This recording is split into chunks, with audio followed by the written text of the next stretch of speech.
Конечно, өсті. Өседі. Ол жылдан жылға өсе береді ғой баға деген. Иә, ол толық алынған жоқ әлі. Енді сапалы киімдер бар, әрине, бірақ оны біздің балаларымыз ұнатып жатқан жоқ. Былтырға қарағанда ма? Иә. Особо қымбаттамаған сияқты.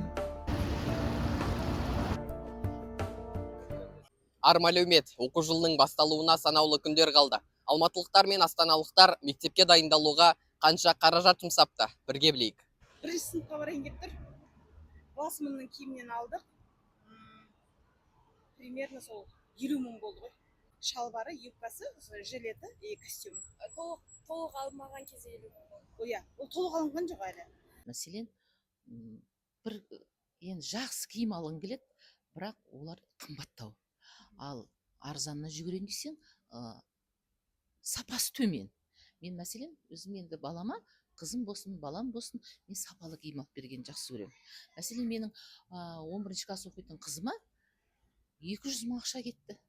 Былтырға қарағанда ма? Иә. Особо қымбаттамаған сияқты. Конечно, өсті. Өседі. Ол жылдан жылға өсе береді ғой баға деген. Киіміне. Аяқ киімі бар, спортивкасы бар, футболкасы бар, юбка кофтасы бар дегендей. Қыз балаға негізі ақша көп кетеді, ер балаға қарағанда. Балаға мектеп формасына қанша теңге кетеді? Менде бала жоқ, мен білмеймін.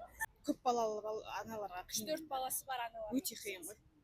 Құрметті көрермен, Алматының дәл ортасында орналасқан жәрмеңкеге келдік. Қазір біз мектепке керек жарақтардың бағасын білетін боламыз. Мәселен, сөмкелердің бағасы 8 мыңнан басталады.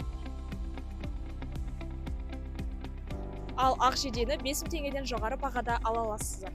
Бір балаға арналған құрал сайман жиынтығы орташа есеппен 20 мың теңгені құрайды. Ал мектеп формасы орташа сапаны есепке алғанда 50 мың теңгені құрайды. Иә, өсе береді. Ал магазиндегі баға басқа, базардағы баға басқа мәселен. Базарда енді төмендеу бағаны алуға болады, сапасы бар киімдерді алуға болады. Алматылықтар бір баланы мектепке дайындау үшін шамамен 100 мыңнан артық қаражат жұмсайды. Ал астаналықтар ше? Жұлдыз, сөз кезегі өзіңде. Иә, Абдрахман, ал астаналықтар мектепке дайындалу үшін қанша қаражат жұмсайды екен? Бүгін көрейік. Бір балаға 250 мың үстіне ақша кетеді деп ойлаймын, екі балаға 500 мың теңге кетеді. Бағалы не, заттар өзінің бағаларына, сапаларына сай ма? Әрине. Сай деп ойлаймын. Негізі Астана қаласы бойынша айта алмаймын мен. Жалпы Атырау қаласы бойынша айтып тұрмын. Атырау қаласында сонда? Иә, баға сондай. Арзандары да бар ғой, бірақ қолжетімді бағада одан да төмені болады деп ойлаймын. Әрине сапасына қарай ма? Сапасына әрине. Тек қана киімдерін санайтын болсақ, 80 мыңдай кетті.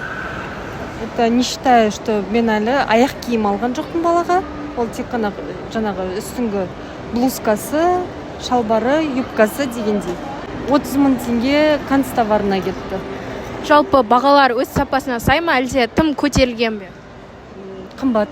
Бір балаға, например, біз қазір толық алған жоқпыз, толық алмағанның өзінде 70-80 қазір кетті. И то біз аяқ киімін, оқу жабдықтарын, сөмкелерін алған жоқпыз.